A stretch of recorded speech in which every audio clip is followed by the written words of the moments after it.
Merci beaucoup. Nous restons aux Comores avec la présentation maintenant de Madame Fatima Boyer, présidente du collectif pour le patrimoine des Comores. La parole est à vous.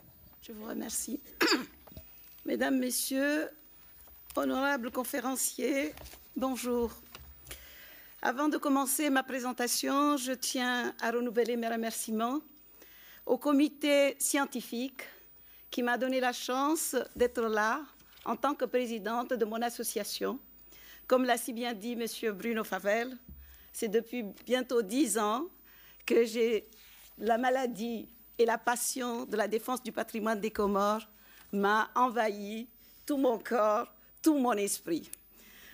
Alors, l'archipel des Comores est constitué de 4 îles d'origine volcanique situées à l'entrée nord du canal de Mozambique, entre Madagascar et la côte orientale de l'Afrique. Les 3 îles, la Grande Comore, Anjouan, Mohéli, constituent l'Union des Comores et couvrent une superficie totale de 1861 km².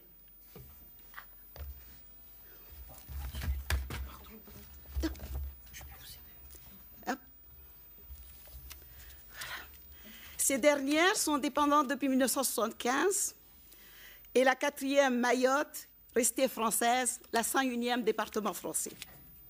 La situation stratégique de l'archipel au carrefour de plusieurs civilisations lui a permis de construire une société métissée, riche d'un patrimoine culturel, architectural, original, diversifié et méconnu malheureusement. Depuis 2005, le collectif du patrimoine des Comores milite pour une meilleure connaissance et reconnaissance des sites de l'Union des Comores. Dans cette optique, notre partenaire, l'école d'architecture de Lille, Paysage de Lille, a procédé à un recensement systématique du patrimoine architectural de 3 îles. Le recensement des richesses naturelles a fait par ailleurs l'objet de nombreuses recherches par des naturalistes. Quant au patrimoine culturel, qui est riche et vivant, un travail d'inventaire reste à faire. Je tiens à signaler que les Comores ont ratifié la Convention pour le patrimoine immatériel en 2013, mais nous attendons toujours la suite. Depuis 2007, néanmoins, l'Union des Comores a entrepris une démarche de classement des sites naturels et architecturaux auprès de l'UNESCO.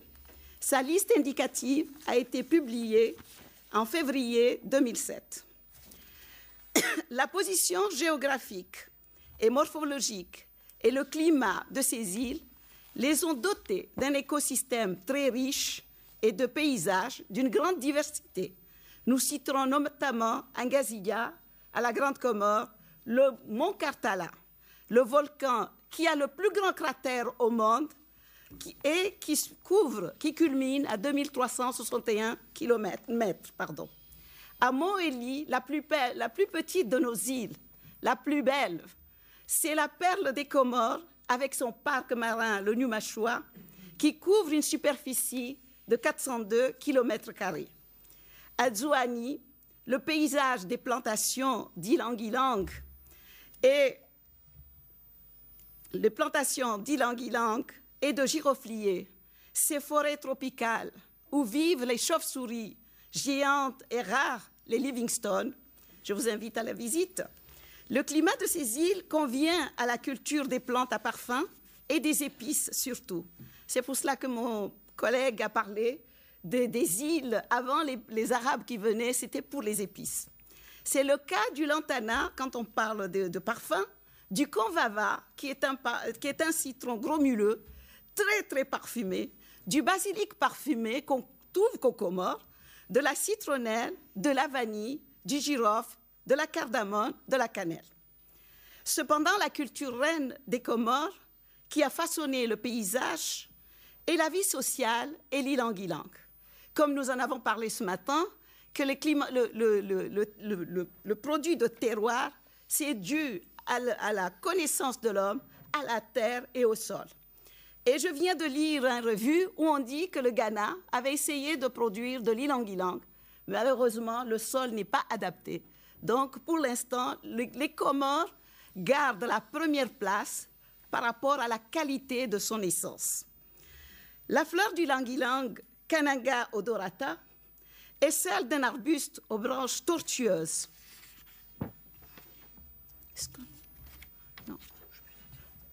Non, ça va. Aux branches tortueuses, ces grandes fleurs jaunes en forme étoilée, on ne les voit pas ici. Ces grandes formes en forme étoilée dégagent une puissante odeur suave et jasminée et constituent le principal ingrédient des parfums, surtout du Chanel numéro 5. Il fut importé de l'Indonésie au milieu du XIXe siècle par des colons français. L'île d'Anjouan a connu deux moments phares pour l'industrie. Et ces mêmes régions ont connu deux plantations phares. Donc, au début du XIXe siècle, sous l'impulsion du sultan Abdallah III, connu sous le nom de Mawana, il sort l'île d'Anjouan progressivement d'une agriculture vivrière. Il introduit en Anjouan la culture de la canne à sucre dans son domaine de Bambao. Ça marche pas? Voilà. Malheureusement, le palais, il est dans son domaine de Bambao. En même temps, le consul britannique William Sonley en fait de même sur le domaine de Pomoni qu'il avait loué au sultan. Et plus tard, l'Américain, le docteur Benjamin Franklin Wilson, sur le domaine de Patsy au centre-ouest de l'île. Ces plantations emploient une main-d'œuvre servile. Avec l'abolition de l'esclavage en Anjouan en 1886, sous l'impulsion des Britanniques, et l'instauration du protectorat français en 1887, la production sucrière commence à faiblir. Et à cela s'ajoutent des difficultés financières dues à l'endettement du sultan. Après sa mort en 1891, le domaine de Bambao, qui abritait l'industrie sucrière, est passé sous le contrôle de l'administration coloniale et le terrain, la plantation a été louée à deux colons, Alfred Régoin et Georges Boin. Ici, sur la première image, vous avez les femmes qui reviennent des champs. Malheureusement, la qualité de l'image n'est pas bonne. Et c'est ce que je déplore pour mon statut, parce que les archives ne sont pas de bonne qualité, malheureusement. Et sur votre droite, vous trouvez Georges Chiris, qui est grassois, qui est le plus célèbre parfumeur de France, qui a aidé aux deux colons à développer la plantation des parfums en Anjouan. Et il crée une société dénommée Société coloniale Bambao en 1907. Ils introduisent les plantes de jasmin, d'ylang-ylang, de bigaradier, de basilic parfumé et d'aloès. Alors là, vous avez les deux cartes de l'île d'Anjouan. Vous avez sur votre droite la carte au temps de... Alors, vous voyez ici, c'était le domaine qui était occupé par le sultan Abdallah III.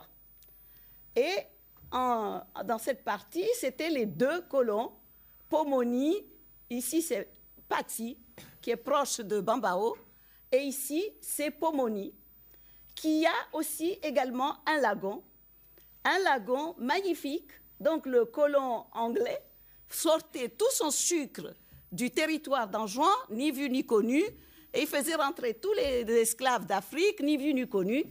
Et quand un explorateur l'a dénoncé, et l'Angleterre lui a demandé de réfléchir, et il a démis de ses fonctions de consul, et il a préféré continuer avec son activité sucrière. Et j'ai vu une lettre où il disait que l'île d'Anjouan avait besoin de développement. Certes, il y a eu un développement, mais c'était que pour eux.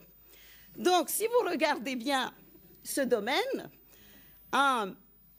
au début, il y avait 11 000 hectares, et se rapportait en 1927 à 14 010 hectares avec l'achat du domaine de Patsy.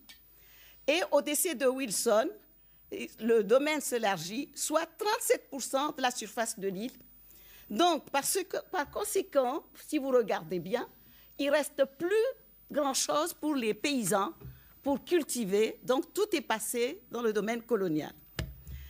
Donc, les conditions de travail de ces employés étaient difficiles et il en a résulté quelques manifestations. Donc, la société Comore-Bambao se développe. Vous regardez ici, ce sont les distilleries de la SCB à son apogée. Et vous voyez ici, c'est le bâtiment que je vous ai montré au début, qui était le palais de Mawana, qui est devenu la résidence du directeur de la société Comore-Bambao, puisqu'après, ils ont cédé des parts à la société comorienne, au gouvernement comorien, pour participer. Donc, la société, à son apogée, faisait travailler 500 personnes, dont 200 agents de maîtrise et 30 agents européens. Et c'était l'un des principaux producteurs mondiaux d'ylang-ylang. Le pic de la demande de l'ylang-ylang se situe après la Deuxième Guerre mondiale et est fourni à 80% par les Comores. La SCB va dominer la vie économique et politique des Comores. Voilà une image des plantations au temps colonial, parce que je préférais vous montrer les images du temps colonial, parce que ce sont ces images-là qui ont été malheureusement introduites sur la liste indicative et que ce n'est plus comme ça. Donc les paysages sont mités et ce n'est pas totalement comme ça. Il perdure quelques plantes d'ylang-ylang qui vieillissent avec le temps, mais ce n'est pas dans ce type. Donc j'ai voulu vous montrer ce qu'était le paysage des plantes à parfum à la belle époque coloniale. Je suis un peu nostalgique parce que tous les intervenants qui sont présentés ici, leur communication, j'ai vu que les populations mettaient en place des actions pour s'en sortir et que les Comores restent toujours léthargiques et que les choses n'avancent pas. Et sincèrement, je suis attristée pour mon pays de voir qu'il n'y a pas le dynamisme qu'on a trouvé dans les autres pays, tel que ça a été présenté ici ce matin pour le café, tel que ça a été présenté par le Brésil, tel que ça a été présenté pour le thé. Donc, je tiens à remercier les intervenants. Peut-être que nous allons nous référer à vos exemples pour nous aller. Donc, alors, malgré ces plantations, c'est vrai que la société coloniale avait pris toutes les plantations, mais le gouvernement comorien n'a pas essayé de voir comment redistribuer, comment garder les pôles les plus importants. Parce que si vous regardez bien les trois pôles, le sucre et le parfum, ils ont occupé les trois centres, Pomoni, Bambao, Pati, les mêmes, jusqu'à aujourd'hui. Mais les hommes politiques comoriens, ils ont commencé à partir de 1946 à dire qu'il fallait restituer certaines parties des terres et la société a cédé des parts au gouvernement comorien et certains terrains ont été restitués à la population qui ont enlevé tous les plants d'ylang pour des constructions ou des cultures vivrières. Donc, et entre-temps, des nouveaux clients rentrent dans les marchés tels que les pays d'Asie et de l'océan Indien. Alors, quand il y avait vous avez vu les distillateurs, les cuves, vous voyez les cuves, ils étaient faits au fioul. Quand il y a eu le choc pétrolier, c'était difficile, la société a commencé à connaître également des difficultés. La baisse de la demande entraîne progressivement le désintérêt des colons qui manifeste par un défaut d'investissement. Les plans ne sont plus renouvelés ni entretenus et la SCB se désengage techniquement, financièrement et commercialement. Elle arrête ses activités en 1980. Ses avoirs sont vendus. Son dernier avatar actuellement est Elixens, filiale d'Orgasint, qui exploite en propre 27 hectares Regardez la différence quand il y avait la société et à ce jour. Il dispose néanmoins d'un atelier de 9 alambics en inox, donc ça n'utilise pas beaucoup de bois, et d'un atelier d'extraction. Mais pour autant, la culture de l'ilang-ilang n'a pas disparu et l'Union des Comores est toujours le premier producteur mondial de cette essence. Aujourd'hui, on estime en juin la superficie couverte par les plantations d'ilang à 2000 hectares. Et 500 producteurs d'ilang, mon prédécesseur a dit c'est 400, donc vous voyez, il y a un problème de statistiques aux Comores. La production annuelle à ce jour a estimé à 60 tonnes en prenant en compte Mayotte, parce que Mayotte aussi fait de l'ilang actuellement, alors qu'en 1974, nous avions 100 tonnes.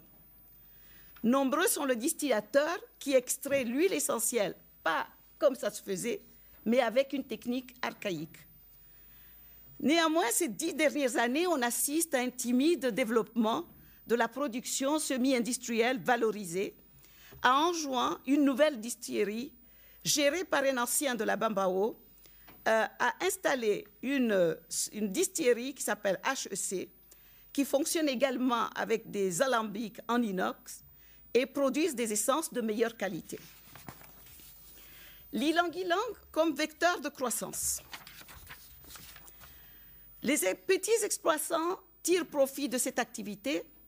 La principale production de cette essence, alors ça c'est le personnel d'Elixen actuellement. Voilà. La principale production de cette essence perdure sur le site historique de la Bambao.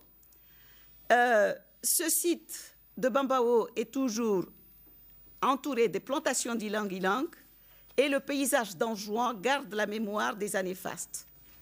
Ce paysage culturel des plantations à parfum possède tous les éléments nécessaires pour exprimer sa valeur universelle et exceptionnelle selon la Commission nationale des Comores qui l'a soumis à l'inscription sur la liste indicative des sites historiques et naturels de l'archipel des Comores, publiée sur le site de l'UNESCO en février 2007. Conséquence du classement du paysage culturel des plantes à parfum. L'inscription d'un bien au patrimoine mondial devrait avoir une conséquence positive pour le pays en termes d'image et de visibilité. Il devrait également induire des activités génératrices de revenus pour les populations. Dans cette optique, le classement du paysage culturel des plantations à parfum suppose 2 approches. Celui de la protection d'un monument naturel façonné par l'homme et l'appropriation par les Comoriens de l'image d'une fleur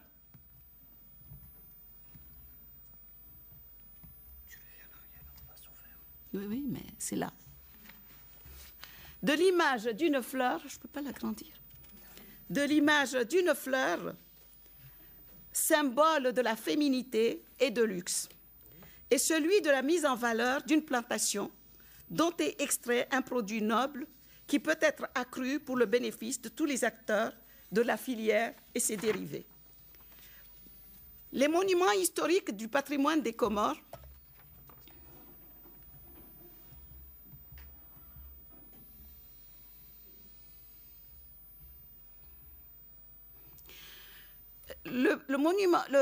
les monuments historiques du patrimoine des Comores continuent de nos jours à être détruits ou défigurés par des particuliers sans que les autorités réagissent. De même, le territoire des plantations est victime de destruction. Les Comores ne connaissent ni les postes, ni les PLU, ni toute réglementation qui empêcherait quiconque de construire ou de démolir à sa guise des monuments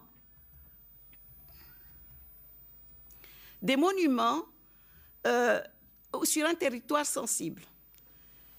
Le paysage comorien, il est donc essentiel que le classement des sites naturels soit procédé par l'adoption de mesures de protection efficaces. Alors, je commencerai par la communication de l'ilang-ilang, parce que même aux Comores, les gens exportent l'essence, mais ne savent pas le but final de ce qui est fait de l'essence d'ylang-ylang. C'est ce que disait celui qui a la distillerie de Domoni, que les Comoriens y distillent, parfois ils frôlatent l'essence, et c'est ce qui fait que l'essence des Comores peut connaître des difficultés. Alors qu'aux Comores, ils ont les meilleures essences.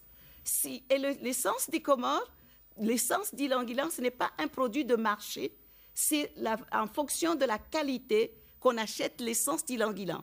Donc si l'État comorien communiquait cet élément-là, que l'extra S, le premier, le super, est vendu à un prix X, le deuxième et le premier à un autre prix, je crois que les petits distillateurs pourraient se réapproprier de ça. Malheureusement, non.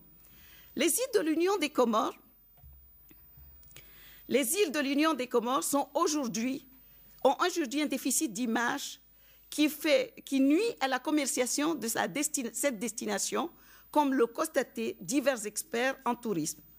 À côté du sélacanthe mythique mais invisible, ou des chauves-souris, le Livingstone, difficile à voir, la fleur d'ylang-ylang, visible et odorante, peut devenir le symbole de l'île et se décliner dans toutes ses formes, d'autant plus qu'elle apparaît dans de nombreux produits en parfumerie vendus en Europe et dans le monde.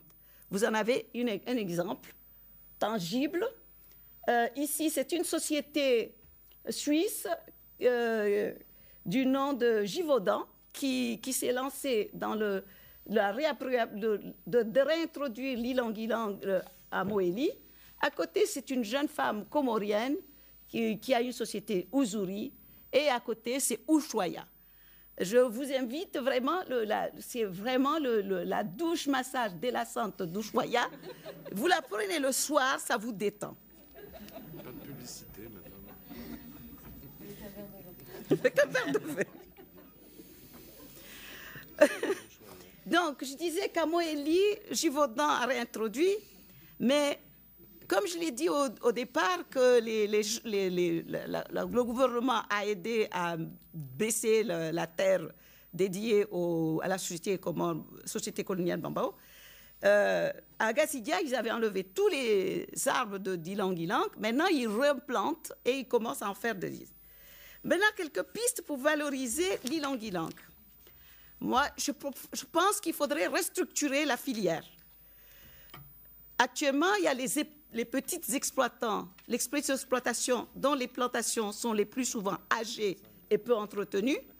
Les distillateurs artisanaux, peu formés ou même pas formés, je pense, utilisent des procédés coûteux en termes écologiques, bois et fenouil. Ils proposent une essence de qualité variable, non uniforme.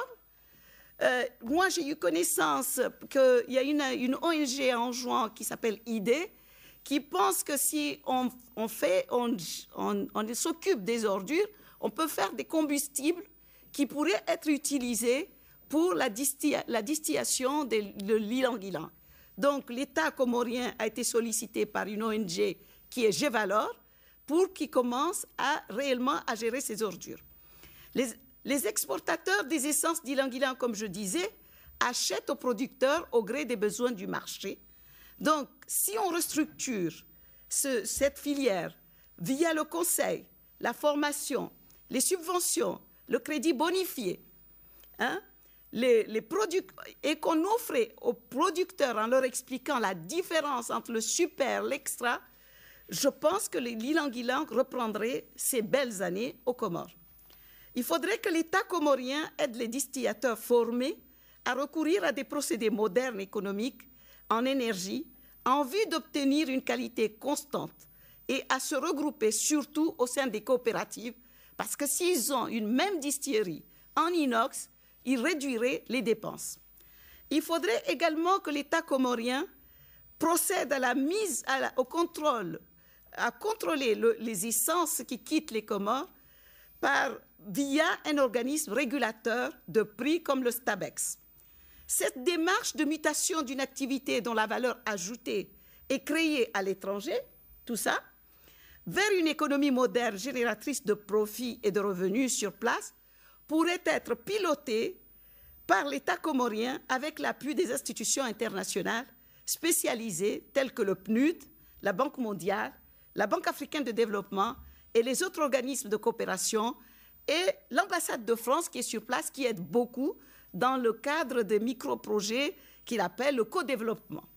Le travail de restructuration de la filière devrait passer par la création d'un label Essence d'Ilang-Ilang des Comores et qui serait déposé et contrôlé par les institutions internationales. Maintenant, il faudrait qu'il soit créé des activités induites. Sur la base de la reconnaissance de l'Ilang-Ilang des Comores, on pourrait développer des activités commerciales et de services sur place telles que la fabrication et la vente de produits dérivés savons cosmétiques, les visites guidées des plantations et des distilleries auprès des touristes à qui on vendrait les produits dérivés, la réorganisation des massages traditionnels de soins et de bien-être à base d'Ilang-Ilang et la mise en place de salons de beauté.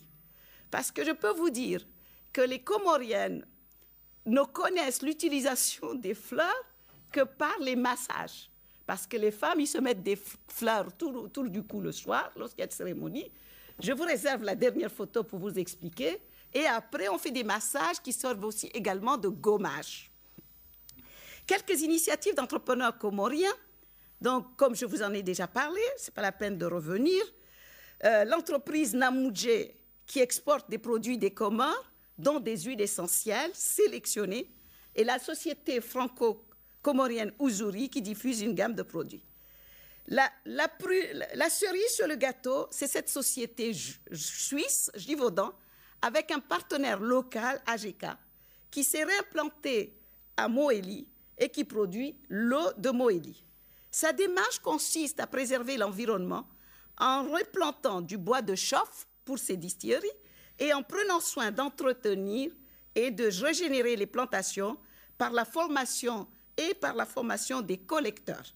Cette démarche mériterait d'être adoptée par les autres producteurs de l'archipel. En conclusion,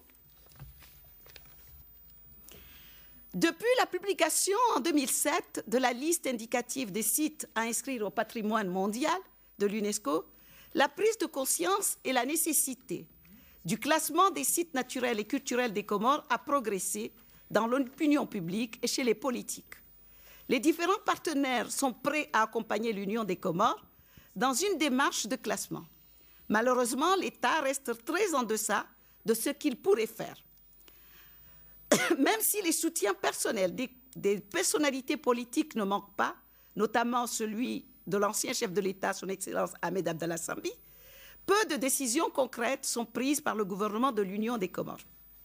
Le dernier événement remarquable de ce surplace est l'acceptation par le ministre de l'Éducation nationale, M. Abdul Karim Mohamed, de l'assistance internationale accordée par l'UNESCO pour démarrer le dossier de nomination des sites sur le patrimoine mondial, sur la liste du patrimoine mondial. Là encore, cet acte n'a pas été suivi d'un réel engagement politique. Nous sommes toujours dans l'attente des mesures concrètes, comme le vote de loi de protection et la mise en place d'une structure chargée de piloter effectivement ce dossier. La protection et la valorisation de l'Ilang-Ilang, comme celle du patrimoine bâti et naturel des Comores, ne peut être réalisée par la seule Union des Comores, comme le signalait Dr Sherazade Nafa à Saint-Denis de la Réunion en 2011 lors du colloque sur les entretiens du patrimoine de l'océan Indien. Elle dit « La volonté d'agir et de défendre le patrimoine ne suffit pas sans une reconnaissance de la valeur universelle de ce patrimoine à l'échelle nationale et internationale, sans une prise de position ferme de l'État pour la valorisation de son patrimoine et sans une collaboration entre institutions compétentes et avec les pays voisins. La conservation du patrimoine des Comores reste compromise, dit-elle. Néanmoins, le collectif du patrimoine des Comores espère que le dynamisme qui prévaut dans les autres îles de l'océan Indien rejaillira sur les Comores. Les membres de cette association sont convaincus que les îles Comores s'orienteront, comme les îles voisines, vers une économie davantage tournée vers le tourisme et que ce dernier sera raisonné, respectueux de la nature, des sites et des cultures. Dans cette perspective, le classement de nos paysages prendra toute sa place et constituera un levier de développement pour nos îles. Je vous remercie.